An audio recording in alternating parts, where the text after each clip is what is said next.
Welcome to the Popcorn Talk Network, for the online broadcast network that features movie discussion, news, and interviews. Press 1. Popcorn Talk. We talk movies.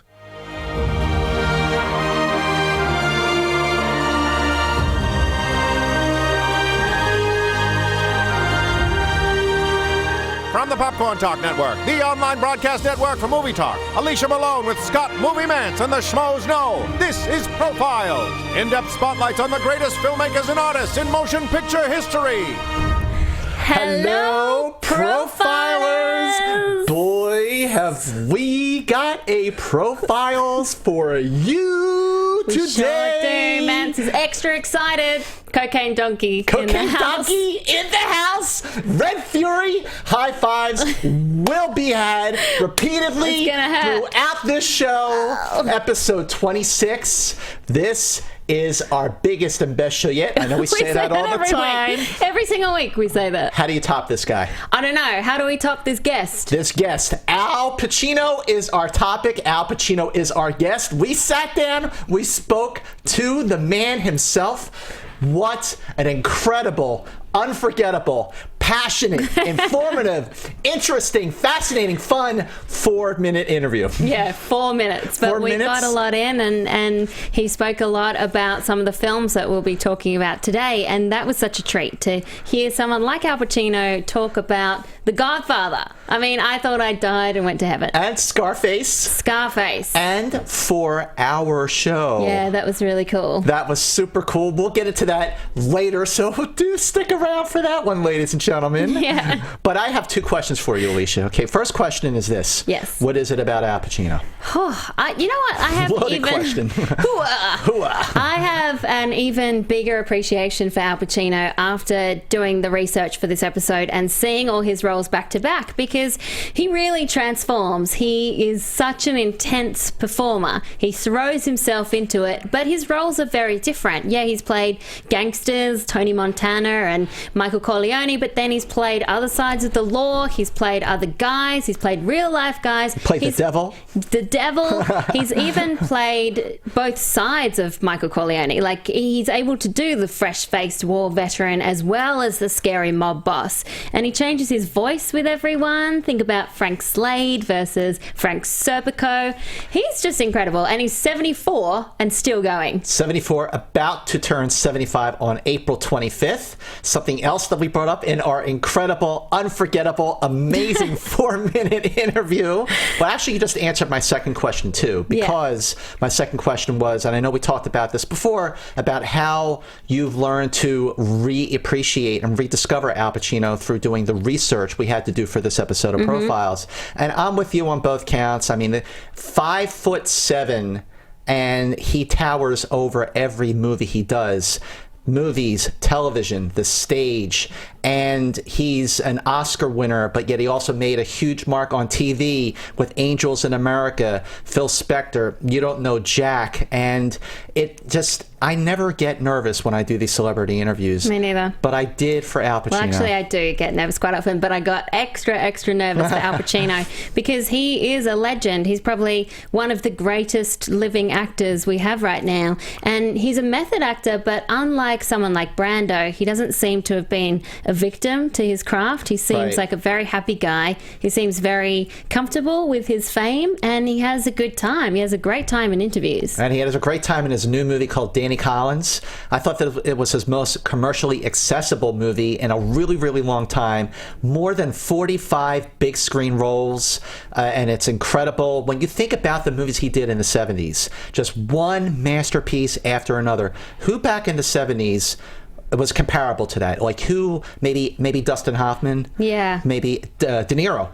Yeah, to do that many iconic roles in a row. In just a few years, he's sandwiched so many in there. I can't wait to get stuck into it. And we're going to get stuck into it very soon. But first, we have a very, very, very special edition of It's a Wonderful Life. And we're just going to let you figure out why when we roll it now. Alfredo James Pacino was born on April 25, 1940 in New York City to Italian-American parents Salvatore and Rose Pacino, who divorced when he was just 2 years old. Pacino, whose nickname was Sonny, caught the acting bug early, starring in school plays and borrowing money for bus fare to make it to auditions. In 1966, he made it into the prestigious Actors Studio, studying the method approach under the legendary acting coach Lee Strasberg. After winning a Tony Award for Does the Tiger Wear a Necktie, he made his feature film debut with 1969's Me, Natalie, followed 2 years later by his breakthrough performance as Obie the junkie in The Panic in Needle Park. The following year, Pacino was given an offer he couldn't refuse, beating out Robert Redford, Warren Beatty, Jack Nicholson, and Ryan O'Neal for the coveted role of Michael Corleone in The Godfather. And just like that, Pacino quickly established himself as one of the best actors of the 70s, thanks to starring roles in Serpico, Dog Day Afternoon, and Justice for All, and of course, The Godfather Part II. Al Pacino won Best Actor at the Academy Awards for 1992's Scent of a Woman, Hooah, and was nominated 7 other times. He also won 4 Golden Globes, 2 Tonys, and 2 Emmys. Pacino has 3 children and has never been married. Excellent job, Alicia Malone, doing It's a Wonderful Life this week. Big shout out to the pit boss, and big shout out to Cathal Thomas Coleman. Is he watching us live right now? He is. He's watching right now. He just went on the message board on YouTube. He just said, hooah. Okay, we have to give him a big shout out because I've been checking the profiles with Malone and Mantz Facebook page, which you need to like right now. And he's been posting these pictures of Al Pacino sitting down in The Godfather and all these other movies. And it says, Al Pacino patiently waits for his profiles. So because of Cathal Thomas Coleman, we are doing profiles, hooah, on Al Pacino. Say goodnight to the bad guy. Let's get right into our first one. The first time you saw Al Pacino, what was it? I honestly can't remember. Oh, no. I was looking through his filmography. I was trying to think back to what I would have seen at the time. I can't remember. I think it could have been Dick Tracy, but he looked so different as the villain. I have a feeling I saw him in The Godfather because my dad loves Francis Ford Coppola, and I remember that movie playing, and I would have just caught bits and pieces when I was really young. So I think that's it. But I think this is representative of Al Pacino. The fact that he's just been there in my life the whole time. The whole time. It's just there. That's how I feel. I feel the same way. Godfather for me too. Not in theaters, but in 1977 they showed what they did was over 4 nights they showed the 2 Godfather films in chronological order. So it started with Vito arriving in America in 1902, and it ended in that last scene in The Godfather Part II. So like switch them around. It really was interesting. Chronological order. It's interesting. Interesting. You should try watching it. I haven't watched it like that in a very, very long time. But anyway, what I remembered about that watching it, again, you know, this is 1977. I was 8 years old. And what is it with my parents showing me all these like crazy movies when I was such a young kid? I feel the same. I remember seeing Psycho when I was really young, and The Godfather, and it's surprising that we're so happy. We're so happy-go-lucky. Go figure. Maybe it's because of these movies that we turn out to be so happy. But I remember specifically the scene where he shoots Salazzo and Captain McCluskey and drops the gun and runs out of the Italian restaurant. Of course, I also remember the horse head. That was traumatizing. It still is. But watching these movies again, the first 2 Godfather films, I could just be on a deserted island and just with those 2 movies and be perfectly happy. Just watch it over and over. I was somewhere yesterday and I heard someone say that they watched The Godfather for the first time, and I was so jealous. I was like, imagine seeing it for the first time. Discovering that movie. That's so great. Jealous. All right, let's get into our Fast 5. Number 5 is... Hooah! What movie could that be? Scent of a Woman. Released on December 23rd, 1992. Directed by Martin Brest, who also did Beverly Hills Cop and Midnight Run. Cost $31 million to make. Box office worldwide, $134 million. 4 Oscar nominations, 1 win for our man, our guest of honor, Al Pacino himself. Isn't it crazy when you think that this is the movie he won an Oscar for? I was thinking about that, and I feel like it was Yeah, it was for the film. He's great. But it was also for his career. Yeah, it must have been for his career because this was long overdue, and I'd say he's had better roles, but I think every time he was nominated, he was against someone like Jack Nicholson from One Flew Over the Cuckoo's Nest. Exactly. And it was a really hard year for him. I'm so glad that he got an Oscar, and he really elevates this movie. This could have been a very mediocre film, but because he infuses Frank Slade with so much dimension, starts out as being really bitter and depressed, and then there's that beautiful tango scene, and then it's like a buddy road movie with Chris O'Donnell's character. Yeah. I'd even forgotten that Philip Seymour Hoffman was in this one. Yeah, his hair was like long. I hadn't seen it in a long time. It was Philip S. Hoffman is how he was credited. But this year, the year that he was nominated for lead actor for Son of a Woman, he was also nominated for supporting actor for Glengarry Glen Ross. Good year. Great year for Al Pacino. So there's that. I feel like that was sort of also a great push, and we'll talk more about Glengarry as well. But yeah, I agree with what you're saying. It's like a buddy movie, and they really helped each other, Frank Slade and Charlie Sims, because Frank Slade helped Charlie grow up, and Charlie gave Frank a second lease on life. Yeah. And it's a really good balance, a real good relationship where they elevate each other and they help each other. Exactly. And I love how Pacino, he goes from being intimidating to just like flicking on a light switch to being charming and irresistible and vulnerable, all in one performance. And who else could pull that off but our man Al Pacino? His voice is so different as well as Frank Slade doing the hoo-ah. I love how he does that. And it also showed a softer side to Pacino because he'd done these strong roles before, but it showed a more vulnerable side to him. And it was great to see him and Chris O'Donnell together. Chris O'Donnell is someone who I feel like was always just okay in movies. Yeah, he held his own. He held his own against Pacino, and I interviewed Chris, I think, last year about his TV show, and he said that he only just now has gotten around to watch Scent of a Woman because he hates watching things that he's in. So he's never seen it. Yeah, we know the feeling. But did you know where the hoo-ah came from? I thought it was like a army thing. Well, that it is an army thing. We hear it a lot in movies like Jarhead and a lot of the movies. War movies that come out. Okay, but hoo-ah came while Al Pacino was rehearsing for this role. A lieutenant colonel, a real lieutenant colonel, showed him how to load and unload a .45 caliber pistol blind. So while Pacino was learning how to do it, whenever he did something right, the lieutenant colonel said, hoo-ah. He said, hoo-ah. And then Al Pacino thought to himself, I got to use that. That stuff comes from heaven. Yeah, it's that little tick which shows so much about the character. And it's like one of his most quoted lines. I know. And he's got a lot of them. He's got a lot of quotable lines. And just to talk about a method actor, he remained in character between takes, using a cane to get around and not looking anyone in the eye. And of course, that tango scene with Gabrielle Anwar took 2 weeks to rehearse and 3 days to shoot. Well, he's so believable as a blind man, you never think twice about it. No, you don't. You sort of, maybe in the beginning of the film, I was sort of like... He conscious of where he's looking? Right, but he had it down. Yeah. And you know who else was considered for the lead role as Lieutenant Colonel Frank Slade? Jack Nicholson. Hey! He would have been good, but Al Pacino was better. Al rocked it. So good that profiler Michael Kay is a cool guy. I like Michael Kay.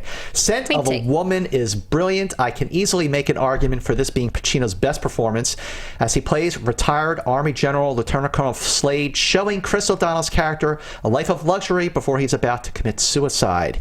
If you only know Chris O'Donnell from the Schumacher Batman movies, you must see this film as he holds his own against an acting legend. Yeah, Brian Sudfield says, Scent of a Woman is my favourite Al Pacino film because Pacino gives his best performance ever. It's so realistic and amazing seeing him portray a blind man so well. His chemistry with Chris O'Donnell is wonderful, and the I'm in the dark scene is so powerful and heartbreaking. I never get bored watching this masterpiece. If you haven't seen this film, capital letters, see it immediately. Brian Sudfield, there you go. Well, so many...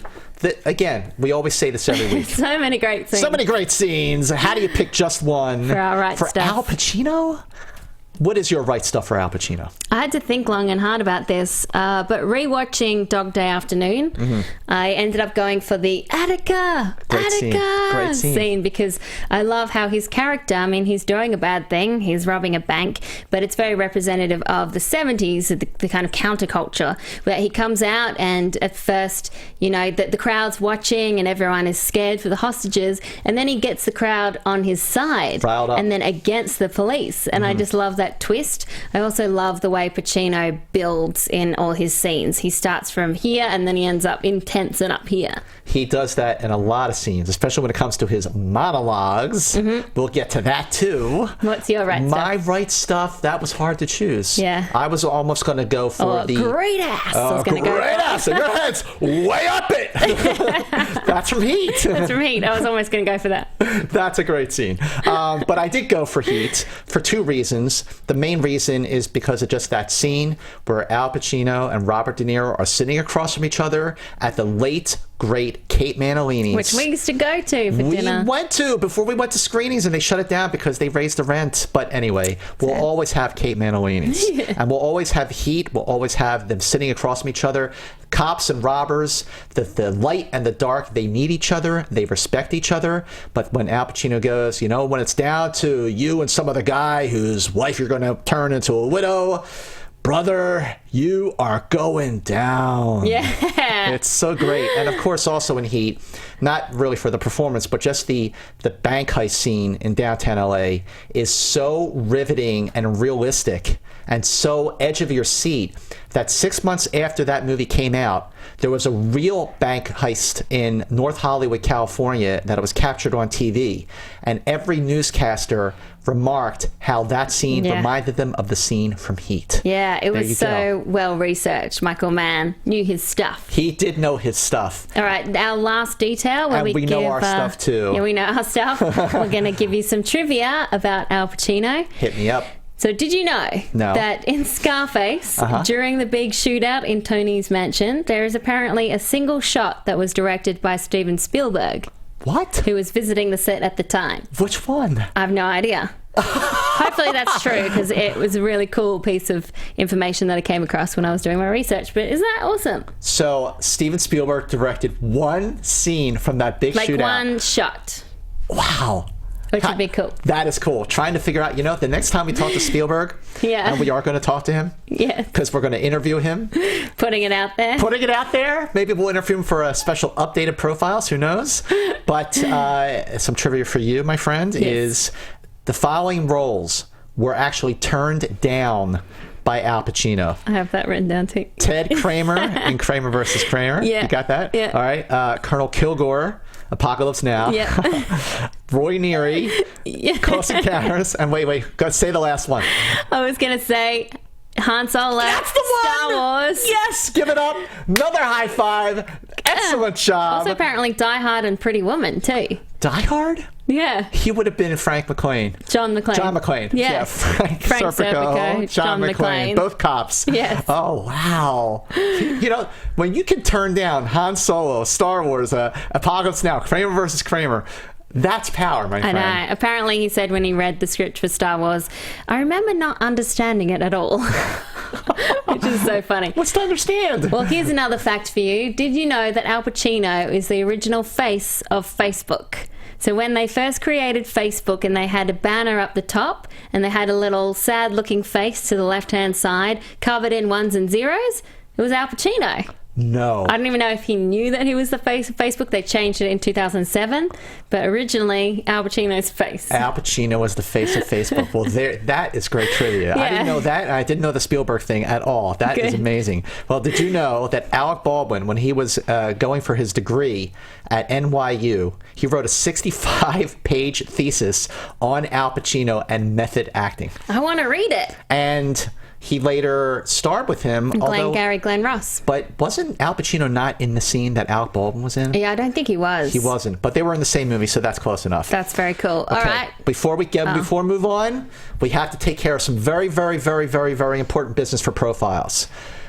We love doing this show, but we need profiles to grow and really grow and be seen by as many people as possible. Yes. That is where you come in, our profilers. We need you to share profiles with everyone. Can you know? I say, I was Yes. really, really touched by the amount of tweets and Facebook posts I saw with everyone sharing with their friends. That was I great. actually felt like I wanted to cry. That was And I very, never very cry. moving, and we want you to keep doing that because we really need it. So please go to our Facebook page, which is Profiles with Malone and Mantz. Please like it and please share it with your friends, all of them, and ask them to share it with their friends too.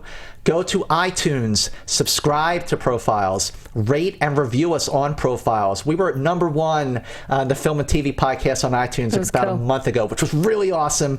We really like to get back to that point, and we really need to do that. And you can help us by subscribing, rating, and reviewing us on iTunes. We really need that in order to survive. Make sure you follow Alicia Malone on Twitter at Alicia Malone. Make sure you follow me on Twitter at Movie Mantz. Alicia Malone, Movie Mantz. Alicia Malone, Movie Mantz. It's like subliminal advertising. Subliminal advertising. Or And not then so finally, subliminal. you always take the YouTube thing. I don't know what to say on this one. So you can subscribe to us on youtube.com/Popcorn Talk Network. You see me glancing over here at my computer during the show. That's because I keep an eye on the live chat, which happens when we do the show live every week at 3 p.m. PST in LA time, when we can do it on a Tuesday. And I was just reading the comments. I like this one from Byron Jackson on YouTube. Says, the thing about Al Pacino is he manages to be both completely original and still somehow keep a bit of himself in the roles he plays. And then a lot of people just remarking on the Al Pacino as Han Solo. Can you imagine him yelling? "Ah!" Can you imagine #1 is worth this? Yeah. I'd love to see that. Okay, now let's get into our Fast Five number 4. which is... Say hello to my little friend! What could that be? Scarface. And she is wearing the shirt to show for it. Scarface coming in at number 4. Released December 9th, 1983. Directed by Brian De Palma. Cost $25 million to make. Box office worldwide at the time, $66 million. Written by Oliver Stone when he was coked out of his head. Battling his addiction. Battling his own addiction, yes. Nominated for 3 Golden Globes, including Best Actor. Also, interestingly, nominated for 1 Razzie. The worst director, Brian De Palma. Why do you really? think that is? Because it's a little over the top and it's like a Greek tragedy. It is. Like an opera. It's so full on, but I think it suits it because much like when we talk about Wolf of Wall Street being long and so full of everything, it's excessive, and same with Scarface. It shows excess by being completely excessive itself. And Pacino as Tony Montana fits perfectly into this world. Now, can you do a Tony Montana okay, let's impression? see. My lawyer's so good. When he's done with you, you're going to be practicing law in Alaska. That's good. So dress warm. What's yours? Say hello to my little friend. There you go. Yes. I mean, come on. This movie is so quoted that it's easy to see why it has gotten popular over the years. When it first came out, iconic. And it is over the top. It's entertaining. I mean, the movie's almost 3 hours long, and it moves. It doesn't even really feel like 3 hours. What about that section that's just like a music video showing him rising to the top to the 80s track? I can't remember what it is. But it's like, doesn't it feel like an episode of Miami Vice? yeah. It feels like His a very, white suits very and- long yeah. episode of Miami Vice. Interestingly, at the time, a lot of critics were very mixed or didn't even like it at all. Back in 1983, Leonard Maltin gave the movie 1.5 stars out of 4, and he said, Scarface wallows in excess and unpleasantness for 3 hours, offers no new insight except that crime doesn't pay. That's enough. But he later, in his books, expressed surprise that it became such a popular cult classic. Interesting. Well, my favorite part of watching a gangster film is seeing the rise and then the fall, Right. The corruption of power, and that's something that Pacino has shown really many times in his movies. Apparently, it was given an X rating because of all the hard drug use, the nudity, the sex, and then the the language, apparently the F word is said 226 times. Interesting. During, how you got that written down? During the film. And then it says that Brian De Palma released the first version without the board knowing. No way. I don't know if that's true or not, but what I read was he cut it down to make it an R rating and then released the X version anyway. Well, the scene where the guy gets his head with the chainsaw, that is so disturbing. It is. I totally forgot that when I was watching it again the other day. Yeah. Like, I mean, I've seen the movie like 30 times, Yeah. and I had to hold my hand up because I forgot it was coming. But this is a remake of the 1932, very, very loose remake of the 1932 different. classic, directed by Howard Hawks. And guess whose idea it was to make Scarface into a remake? Al Pacino. You are correct. Very, very good. You probably had that written down too. did. Another high five for that one. But Al would choose every scene, but he does it in a way that it fits. It makes sense, and you could see why someone who's a thug could grow to be so powerful because of his charisma, of his persuasion. I mean, there was something irresistible about him, and that is due to Pacino's amazing performance. And he has intense greed. He wants the world. The world is yours. The world is he yours. He wants the whole world and everything in it. And then you see how that greed just completely destroys him. Apparently, Scorsese, when he saw the film, he said to Stephen Bauer, who played Manny, he said, "You guys are great, but be prepared. They'll hate you in Hollywood." No kidding. Yeah. Well, Stephen Bauer was actually the only actor out of the initial cast Cuban. that was Cuban. Right? I had that down too. Look at you. We are like totally on the same page with this movie. Same brain. Same brain here. Al Pacino actually burned his hand during that final climax, that final scene. Sorry. What was I thinking? During that final shootout, he picked up the gun from the top after he had fired 30 rounds, and he burned it immediately. Like, skin came off, so they rushed him to the hospital, and the nurses didn't exactly know who he was at first, and here he's covered in blood, and they thought he was just some thug. What's going and they're on? like, one of the nurses says, "Oh my God, you're Al Pacino." Yeah. And he was out for 2 weeks while he healed, which is, man, that must have hurt. Well, apparently the fake cocaine that he was snorting, I think it was like baby laxative or baby powder or something. Yeah, it was powdered baby laxative. Powdered baby laxative. Look at you go, girl. He says now he still has it caught up in his nose. It's No still way. wedged up in there, and it's caused him a lot of medical problems over the years because he had to snort so much of it, and it's not meant to be snorted. No, it was it's right not. up there. He probably would have been better just having actual cocaine. We actually got more comments. Are you surprised? On our Facebook page from profilers about Scarface Not than surprised. any other movie, except another one, which we'll get to. I don't want to spoil it. Brian Williams, not to be confused with Brian Williams, had this to say about Scarface. To quote Roger Ebert, quote, "If Al Pacino goes over the top in Scarface, and he does, that's because the character leads him there. Over the top is where Tony Montana lives." In Pacino, Brian De Palma found an actor that matched his operatic tone. There is nothing subtle about his performance, and that's what I love about it. It's bold, impulsive, and off the rails in all the best ways. We are given a gangster film that is turned up to 11, like our energy right now, for most of its running time. And Pacino is there the whole way, leading the way. It is a high-wire act that only Pacino could have done. Cathal says excess is the point of Scarface, which is very, very true. And he also says, when the inevitable Scarface remake comes, choose Oscar Isaac. That would be a good choice. Not that we need another remake of No, we Scarface. don't. But Brandon Santizo says, what Al Pacino did with Scarface is some next level stuff. Tony isn't a good guy, but yet the way Al Pacino plays him, you find yourself rooting for him. Very few people can play a brilliant villain and not make you hate him. But is he a really bad guy or a nice guy stuck in a bad guy's body? Scarface the movie has lived on for so long, for so many things, but a big part of that is because of Al Pacino's performance. Definitely. I agree. Totally agree. Alicia, it is now your favorite part of Profiles. Well, mine's been ruined because we've already said my one to Oh, you, no so way. we'll just do yours. Was that? Because we try and keep it secret Yes, we do. about the roles that he turned down. Right. Oh, that was your quiz. Yeah, Darn. that's Okay. okay. Well, I'm going to make this easy for you. Okay. In Dog Day Afternoon, what was the name of the bank that Sonny and Sal hold up? Was it Security Pacific of Queens, Staten Island First Trust, City National Bank of New York, or First Brooklyn Savings Bank? Well, because it's in Brooklyn, I'll say First Brooklyn. You are correct. Very good. And that does it for Quiz Show today. We like to shake things up sometimes when we do profiles. We like to throw in a segment that only fits for our particular spotlight of the week.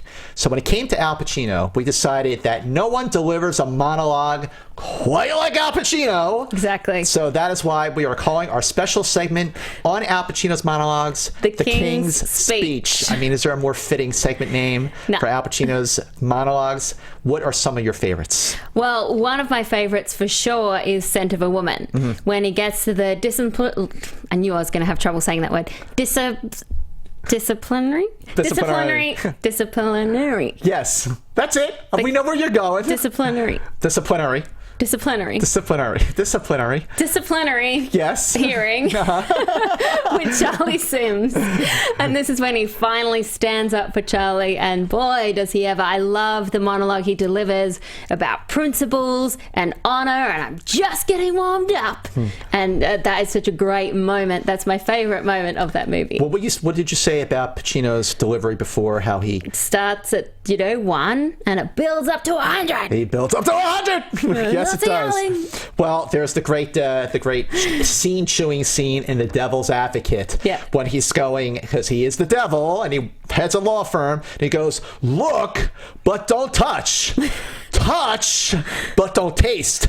Taste, but don't swallow. And then he says about God, he's an absentee landlord. Yeah, absentee landlord. I mean, even if you've never seen that movie, you know that line. I know. I think that's the case with most of his movies. Like, Maud has never seen Scarface, but she knows Say Hello to My Little Friend. Exactly. It's a great piece of dialogue. Yeah. Of course, same thing with And Justice for All. Yes. If you've never seen 1979's And Justice for All, directed by Sidney Lumet, who, by the way, doing all of this research, I would say that he did his best work with Sidney Lumet. I agree. And that scene in the courtroom goes, you're out of order! You're out of order! This whole trial is out of order! I remember that was in another movie or TV show as well, wasn't it? It's been mimicked and mocked repeatedly. Another great one from Any Given Sunday, when he's the pep talk, where it again starts off low and he's building and he's building up the players, and he's saying, on this team we fight for that inch, we claw our way through our fingernails for that inch. And then another one that I often gets overlooked in the great monologues of Al Pacino is from The Insider, 1999. Yes. And he plays Lowell Bergman, the producer from CBS News, who got Wygant, played by Russell Crowe, to blow the whistle on Big Tobacco. And he goes, you pay me to get guys like Wygant, to draw him out. Does he go on television to tell the truth? Yes. Is it newsworthy? Yes. Are we going to air it? Of course not. I mean, it's just so great. You can just watch his monologues. Well, there's a really great video if people want to have a look at it online. It's on Vimeo, and it's called Al Pacino Full Raw, and it is 6 minutes of the best scenes, the best monologues he's done, where he's shouting and he's just shouting through the whole thing. But you see how great he is. He's so intense. So great. I don't know how he's not exhausted at the end of every day. By the way, Schmoes Know are watching, and they say, I think it's Christian or Mark, I'm not sure which one, says, I think Alicia and Matt sniffed some of that stuff Pacino had also. Goofballs. No, we are high on Pacino. We are high on life, talking about great movies. And it's really hot in here. And it's hot as hell in here. Jesus. Well, moving on to Fast Five, number 3 is... You're my prisoner. You do what I tell you to do. Wow. Serpico. Serpico, released December 5th, 1973, directed by Sidney Lumet. And this movie cost $3 million to make. Total box office $30 million domestic, which for 1973 is pretty damn good. 2 Oscar nominations for adapted screenplay. Best actor Al Pacino, based on a true story. I got to tell you something about Serpico. When you look at the great 70s movies, the really great ones, other than the Godfather films and other than Cuckoo's Nest, Serpico is right up there. It is so gritty. It's so gritty. And intense and raw and superb. And it is just the peak of 70s Hollywood greatness. But I feel like it's overlooked. Why? I don't know. I feel like you hear a lot about French Connection, The Conversation, which are brilliant films as well. Yeah. But you don't hear that much about Serpico. I don't think that many people out there would have watched Serpico. I think you're right, actually. You know, they compared to all those other films which have bigger profiles, Serpico doesn't get as much love as it should, but it is right now. And, you know, watching this movie, New York looks dangerous. I mean, it was back in the early 70s. And here's this good guy cop who is so idealistic and naive, totally outnumbered by the corruption that he goes from precinct to precinct looking for a good police station, and he can't find one. Yeah. And it winds up being his own undoing, and he's such a great role model because he's so idealistic in the face of all this corruption. Yeah, and that's the interesting thing. Here is Pacino playing a good guy through and through, an honest cop. But another thing that he does so well in all his movies is the transformation. Yep. So he starts out very fresh-faced and very idealistic. He still ends quite idealistic, but he's lost a lot of faith in the whole system throughout it. He got out of there. And he lost his life, pretty much. Yeah. And then he got shot in the face. He got shot. That scene, and he was warned when he went on narcotics, be careful, it's dangerous, you could get hurt.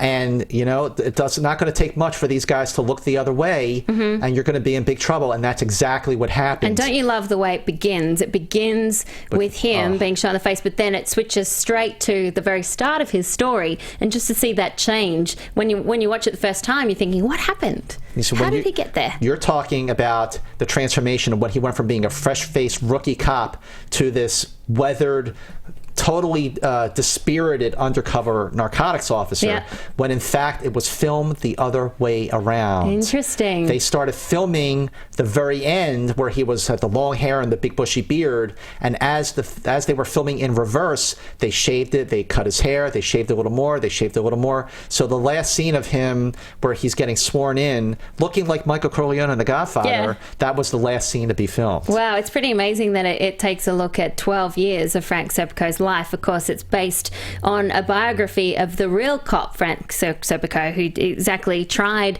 to be the honest cop in this world full of corruption. I mean, you just watch this film and you think he didn't have a chance. It was just one guy in a sea of corruption. Everything that was going on. And when Al Pacino was rehearsing this movie, he spent a lot of time with the real Frank Serpico, and finally he just came out and asked him, why didn't you just take the payoff? And Frank Serpico looked at Al Pacino and said, if I took the money, interesting answer, he goes, if I took the money, who would I be when I listened to Beethoven? Interesting answer. I'm not truly sure what it means, but it's definitely something to ponder. It's like, who would he see when he looked in the mirror? Yeah. Or how would he sleep at night? It's interesting, because it's not black or white. No, it's 50 Shades of Grey. Oh, no, you had to bring that movie into this, didn't you? Interesting. I just was curious because the movie came out in 1973, and at the end, spoiler alert, it said that Frank Serpico went to live in Switzerland. So I was wondering, I wonder what happened after that. Well, not only did he come back to the States after living in Switzerland, it wasn't really for him. He went to upstate New York, started teaching, and he is still alive. That's cool. 2015, the man is still alive. Well, Alberto Heinsberg says, great, Miss Malone just spoiled this movie for me. I didn't. I did. No, but I didn't, because it starts with him being shot in the face. So you see that as soon as the movie starts. So that is no spoiler point. And plus, even if you know how the real Frank Serpico ends up, it's enjoyable to watch. And besides, it came out in 1973. You know, come on, give us a break. Exactly. Well, Amar Singh, one of our profilers, says this about Serpico. I'm a huge fan of Sidney Lumet, so obviously I enjoyed watching Dog Day Afternoon and Justice for All and Serpico. Pacino's performance in all three of these movies are in a class all by themselves. That means if anyone wants to learn to act, watch him in these movies. His performance in Serpico is poetic. It captures our soul. It was like Jesus being entrapped in the pandemonium. Whoa, heavy, heavy, heavy, Amar Singh. Heavy stuff, and we obviously only got one comment about Serpico, so more people need to watch it. More people need to watch Serpico. And you know what? I have a feeling they will after we just talked about it so passionately. A lot of great Al Pacino movies. Yes. So many that putting together this Fast Five was probably the toughest one yet. We say that every single week. When are we going to get to someone who are like, it was easy. This was easy. It was fine. You know, someone who just Whatever. made 5 movies. You know who would be an easy fast 5? John Cazale. Yeah. He's great movies, but he just didn't have that many. And that was it. Yeah. But the others, so many great other films. And I was actually going to put this movie at number 5 instead of Scent of a Woman. Yes. But then I thought maybe I won't because he actually won the Oscar for Scent of a Woman. I agree. Heat. Can't take the heat, get out of the kitchen. No, what does he say? What's the quote? Never walk away from something that you can't walk away from in 20 seconds.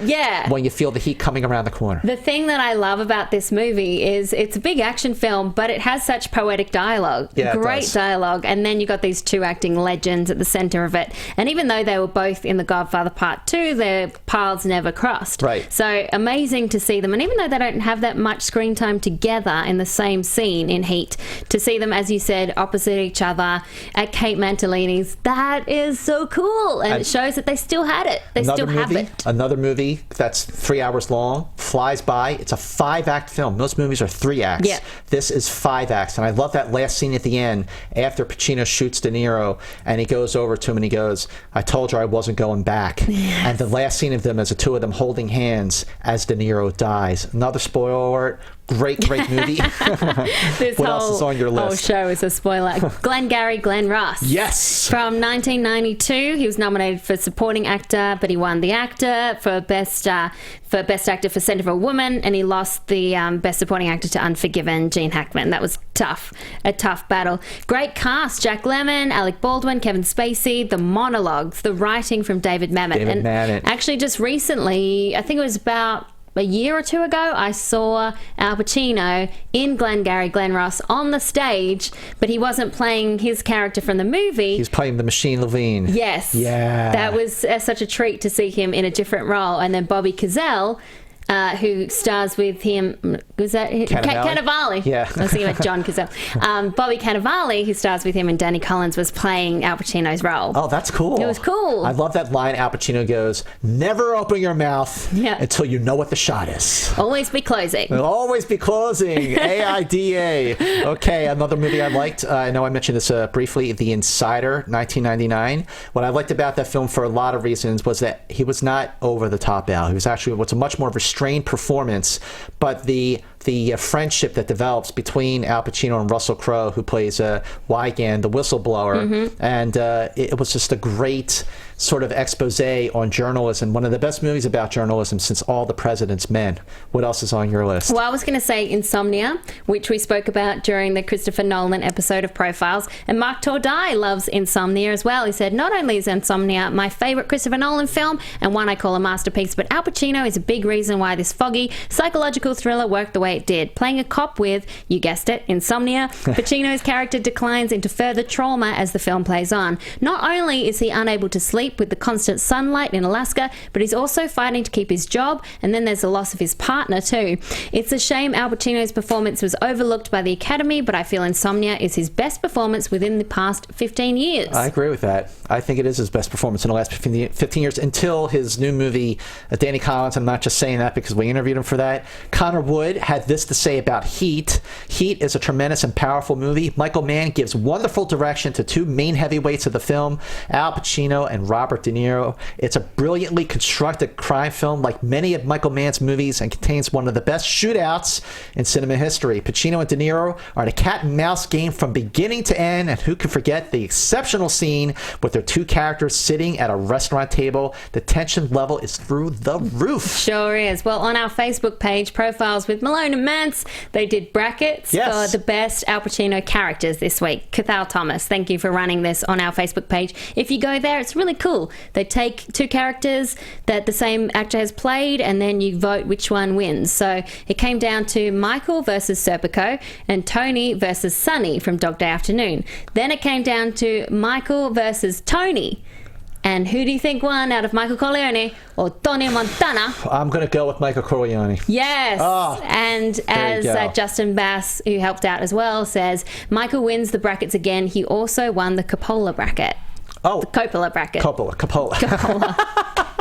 It's hot in here. It's hot in here, and I've been doing a lot of talking today. A lot of talking. Well, I'm going crazy. Another shout out to another movie on the others. Just got to give a mention to Sea of Love. Oh yeah, I never saw it. Sea of Love, good film, very hot movie. Good sex scenes with Alan Barkin. But what's notable about Sea of Love, it was his comeback movie after a 4-year absence from the big screen. The last movie he had done was 1985 called Revolution, which was a bomb, and he just been doing stage work for a while. Yeah. Makes his comeback playing a cop opposite John Goodman in this very sort of sexy, hot, romantic thriller, and it really put Al Pacino back on top. It was welcome return to form for the man himself. And Coppola was kind of like a JT-ism. Yeah, Coppola, way to go. Thanks for the inspiration there, JT. Also, Eamon Rafferty likes Carlito's Way. Good one. Okay, good movie. Out of Pacino's catalog to choose from, I've decided to go with a performance that's sometimes forgotten, and that's Carlito's Way. Where Scarface is the more hyperactive and violent cousin, Carlito's Way dwells more on the aspect of a gangster released from his stint in prison, trying to go clean and seek redemption in an environment that is unwilling to let him ride off into the sunset. Carlito's Way will always be one of my favorite Al Pacino roles for his complex and tragic portrayal of Carlito. Yeah, and big thanks to Dan Skip Allen also for helping with the brackets this week. All right. Okay. Let's get into Fast Five number 2, which is... Attica! Dog Day Afternoon, released this September 21st, 1975. Directed by Sidney Lumet. Again, cost $1.8 million, box office $50 million. 6 Oscar nominations, including Best Picture, Best Director, Best Actor, Al Pacino. 1 for Best Screenplay, Frank Pearson. I have to say, after all the films that we rewatched this week, I had the most fun watching Dog Day Afternoon again. Yeah, I did too. It had been a while since I'd seen it, and I love movies like this where it's self-contained. It happens over one day or one night and few locations with a small cast. I just think it makes it much more claustrophobic, much more tense, and it's just a more interesting story because that's all they have to go on is story and the performances. And what an interesting character this is for Al Pacino, playing Sonny. He's a bank robber, bisexual bank robber, who is just trying to raise money for his boyfriend's sex change operation. And you don't know that until halfway through the movie. I love the way it reveals itself. It doesn't lay all its cards out at the very beginning, which is always great. But what I've re-evaluated about this movie is how funny it is. Yeah. It is a satire about fame. This movie was ahead of its time. The way he riles up the crowd and gets the media and the crowd on his side. I mean, this was 1975 this movie came out, based on the 1972 Life magazine article called The Boys in the Bank. Al Pacino's character Sonny was sort of based on the real life. His name was John Wojtowicz, and he died in 2006 at 60 years old. There was a documentary last year called The Dog, which is it's a documentary about the real life incidents portrayed in Dog Day Afternoon. Well, did you know that the 3 bank robbers, the afternoon that they robbed the bank, they watched The Godfather? And they so loved that movie that when it came time for the ransom note, they wrote, "This is an offer you can't refuse." Wow. How about that? And the irony is that Al Pacino and John Cazale, who were in Dog Day Afternoon, were also in The Godfather. And they were 2. great buddies too, weren't they? They met working for an oil company, and then they did an off-Broadway play, and then Al Pacino really pushed for him for this role. And this is something that's so great about this movie, is the relationship between Sonny and what's John's character's name? Sal. Yeah, Sonny and Sal, because they're so different from each other, but they're also both on the verge, like they're going to crack at any moment. Yep. And you just don't know what they're planning next. Well, everything that can go wrong. The sweat. As the day goes on, especially because they turned off the AC in the bank. But everything that can go wrong does go wrong from the very beginning. I mean, they get in the bank, and there's only like $1,100 in the safe. I mean, it just sort of snowballs from there. And what's fascinating to me is that Frank Pearson won the screenplay Oscar for a movie that was largely improvised, including the famous line that we bumped into this segment with, Attica, Attica. Wow, way to go. Yeah, that's what is so great about Al Pacino is he's always in the moment, and he often comes up with lines that are improvised, and often the director says, that's better. I like what you did there. Go for it. This is also really reflective of the 70s. I mentioned before how I can see a correlation between his character and the great kind of anti-heroes of the 70s, the counterculture when they were going against the government. You couldn't trust the government at this time, so you needed these kind of heroes to rise up against them. And it was right after Watergate. And it's interesting because his character isn't necessarily a bad guy, also not necessarily a good guy, not a hero or a villain. Another interesting thing about this movie that I completely forgot about because it had been so many years since I saw it, Agent Sheldon, played by James Broderick. Okay, when he arrives on the scene and sort of relieves Charles Durning of his authority, he's a man of few words, but what he says counts. And he plays it perfectly. Like when he finally talks to Sonny and he tells him, he says, sit quiet, we'll handle Sal. And Sonny just is like, oh boy, oh my God. And he doesn't tell Sal, no. Hey, they're on to Sal you. was like, what are they talking about out there? What did he say to you? Why did he have to take you outside? His survival instincts kicked in and thought, well, if they get rid of Sal, maybe I'll get out of this alive. And then there was that other scene when they're about to get released, and he goes, 10 minutes. Mm-hmm. I mean, this guy knew what he was doing. He never raised his voice, never broke a sweat. James Broderick, who's Matthew Broderick's father, amazing performance in this film. Totally agree. Cole Boone, profiler Cole Boone says Dog Day Afternoon is a terrific film that is really tense and tiring.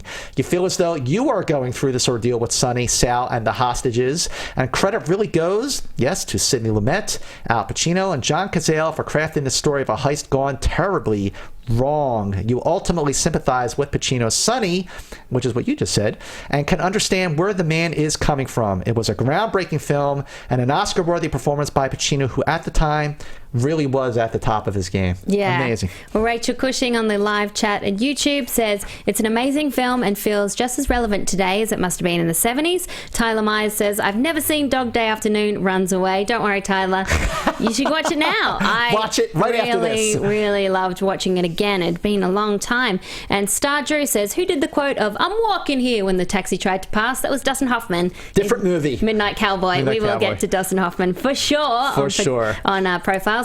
Okay, well, Nicholas Maguileri says, I love Dog Day Afternoon. Pacino makes the film. Throughout the movie, you see the stress Sonny is under as it wears away at him physically and emotionally. Disguised as a simple crime movie, this film has lots of underlying social and political messages about the lesbian and gay community, very true, and police brutality. Even though he's a bank robber, Sonny wins over the audience with his charisma and noble motives. Like many of Al Pacino's roles, this is one in which he is irreplaceable. Totally irreplaceable. And do you like how I say Nicholas Maguileri really fast so that I don't get it wrong? You got it right. Phew. You know what else is irreplaceable? We are. Because we are at the moment of truth. We are at the moment that we've been waiting for. I have to say that when we went in to interview Al Pacino for his new movie, Danny Collins, and in this movie, Danny Collins, he plays a sort of washed-up actor who gets... rock and roll star, who gets a letter given to him that was supposed to have been given to him, like, from 1971 from John Lennon, which immediately made me love this movie.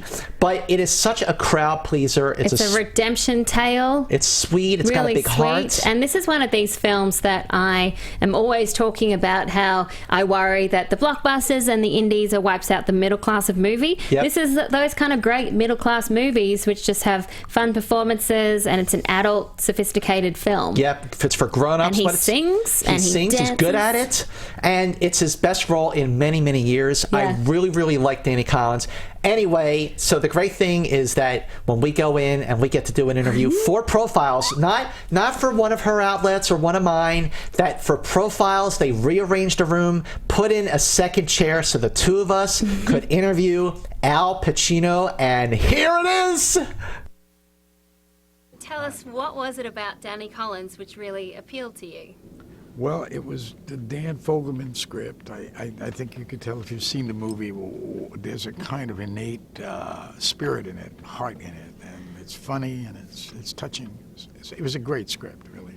So, and he wanted me to play that part, which is always something you say, if a director wants you in a movie, then you have to think, well, maybe they see something that, because directors and casting is very important. I think when a director makes a movie, cast is very important, who plays the part, so.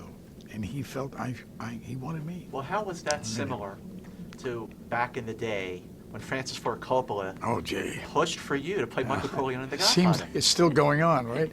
Because there, I was completely, utterly unknown, and except for the theater in New York. But other than that, and Francis wanted me to play this part, and I was a bit fluxed by why would he want me in this role? It was just I wasn't the going number in those days. I was a different type. Dustin Hoffman had paved the way with his great performance in The Graduate, so they were looking at guys like me a little differently anyway. So maybe, but it didn't help because he had a very hard time with the studio when he wanted to use me in the main role. So it was a real battle for him. And I must say, if it wasn't for him, I wouldn't have done the picture. They wouldn't have even thought of me, So it was kind of weird. I thought I might be dreaming, but I got to know Francis. I don't mean to go on here, because he wanted me in another film before The Godfather. He saw me in New York on the stage, and he wanted me to play this professor who falls in love with a college professor, with one of his students. It was a kind of mythic film. It was beautifully written, because Francis is a beautiful writer. He's a great writer. He wrote Patton and things like, aside from being a great director. So I got to know him. I went to San Francisco, and we were going to do this movie. We were together 5 or 6 days. And then when he presented me to the studio, they said they thought he was, like everybody does when they present me to something at that time. They said, are you crazy? Who is this guy? We don't know. And of course, they never made the movie. But then a year later, and that's life, isn't it? Yeah. It's amazing when you look back at Godfather, Serpico, Dog Day Afternoon, Danny Collins. Is there a movie that you feel especially proud of? Well, I don't know. There's movies I feel I always liked the movie I've made. Like if I did a Looking for Richard movie, that was my own movie. Or I recently did this movie of Salome with Jessica Chastain.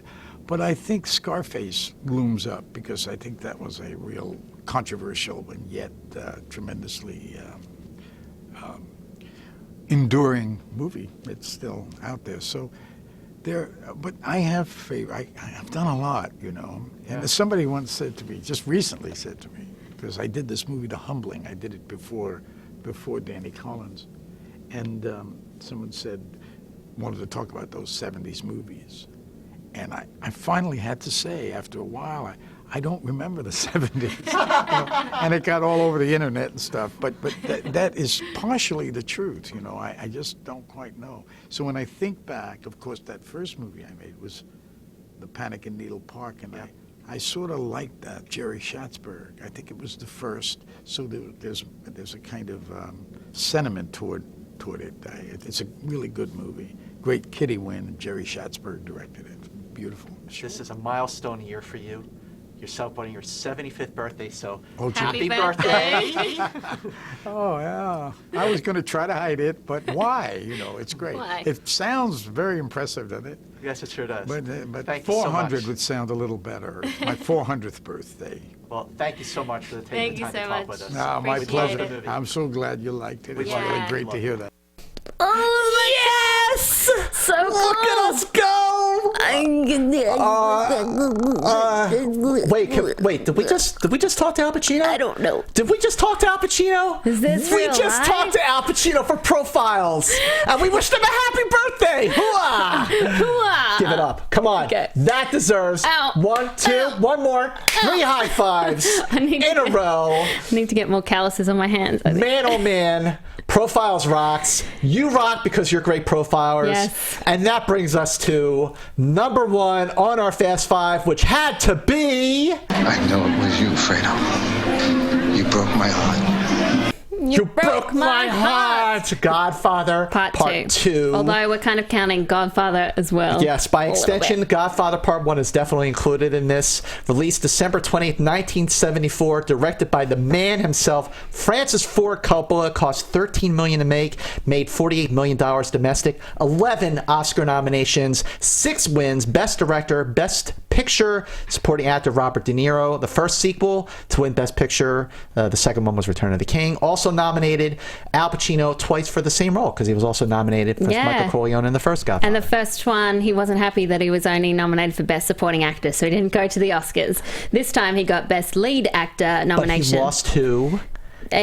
he lost in 74. Who did he lose to? He lost to... Because I know Brando won for Best Lead Actor. Right, he won for the first movie. Yeah. For the second one, he lost to Art Carney for Harry and Tonto.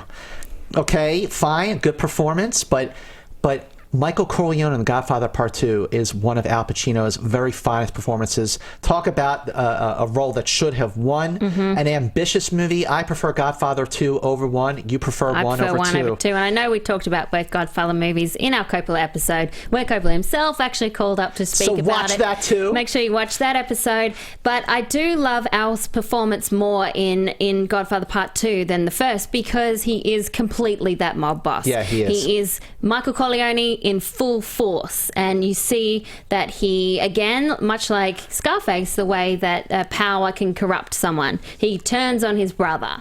He kills his brother. He kills his brother. He turns on his wife. You can see that moment when he realizes that she got an abortion. Oh, what a scene. So haunting. So powerful, that scene. He's scary. Oh, when he's like... There's no hint of the former Michael that we saw at the beginning of Godfather Part 1. The one bit of remorse that you see of Michael Corleone in Godfather Part 2 is when he sits down with his mother and he says, what did Father have and what did he see in his heart? Like, it's like he knew, because throughout the course of this movie, you're seeing parallel stories. The rise of Vito Corleone, played by Robert De Niro, who won the Oscar, and the fall of Michael Corleone, played by Al Pacino. It's like a prologue and a sequel to The Godfather. And just the way it's such an ambitious film, and it works. It's so epic. It's just definitely one of the best sequels of all time. And I think Don Vito was a better guy than Michael. He was. Do you think? Well, because he was respected, he was a class act, and he was trusted. I mean, you liked Vito. Michael, the power got to him. Like, he lost his soul. It's the de-evolution of a man. Exactly. The soul getting destroyed. Juxtaposed with the evolution of man. Great dialogue, like, keep your friends close, but your enemies closer. Yeah, I should say, someone designed me a t-shirt, keep your friends close, but keep Al Pacino closer. It didn't arrive in time, but I will wear it at some stage. And then, if history has taught us anything, it's that you can kill anyone. But great scenes, like the one where Kate tells Michael that she had an abortion. That's and Fredo, so powerful. That scene, oh my gosh. Fredo, the scene, you broke my heart. And then when he gets killed in the boat, yeah, it's heartbreaking. It's, again, revenge, betrayal, violence, much like the first film. We could talk all day about The Godfather, but Tyler Myers, quickly before we go, says, I love The Godfather Part 2 because not only is it an amazing sequel to the first masterpiece, but it's a brilliant character study of both Michael Corleone and young Vito Corleone. Al Pacino is excellent once again and does a great job deteriorating into more of a despicable character as the new Don through the power of greed, power, and control, while Robert De Niro does equally wonderful work as the young Vito, who we see rise to become the Don we've grown to love in the predecessor. Easily one of the best gangster films and one of the best films in general ever made. And just a last word in this episode will go to the man who gave us the inspiration to start. Cathal Thomas Coleman says, in the end, Pacino plays Michael Corleone with such conviction that he was nominated twice for the same role. Michael is a man who walks a fine line between quiet and calculating contemplation and explosive fury. He is his father's son, though his father never wanted him to follow this path in the first place. A masterful performance from one of the greatest actors of all time. Sins of the Father, and people saying they're just ignoring number 3. Yeah. Yeah. Sorry, I try to get out, but they keep pulling me back in. Oh, a good line. One last bit of business before we go. Make sure you share this episode with everyone. Cannot stress how important it is for you to share and get the word out about Profiles. We want everyone to see this, and that can only happen with your help. So please don't think that someone else is going to do it. take the bull by the horns and share Profiles. Like our Facebook page, Profiles with Malone and Mantz. Share it. Tell your friends to like it too. Subscribe to Profiles on iTunes. Rate and review us. Follow us on Twitter at Alicia Malone, at Movie Mantz. And until next time, we'll announce who our next episode is going to be on our Facebook page. So until next time, bye.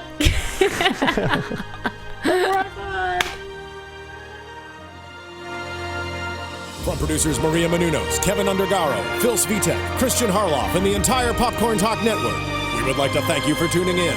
For questions or comments, be sure to visit popcorntalk.com. I'm Sir Richard Wentworth, and this has been a presentation of the Popcorn Talk Network.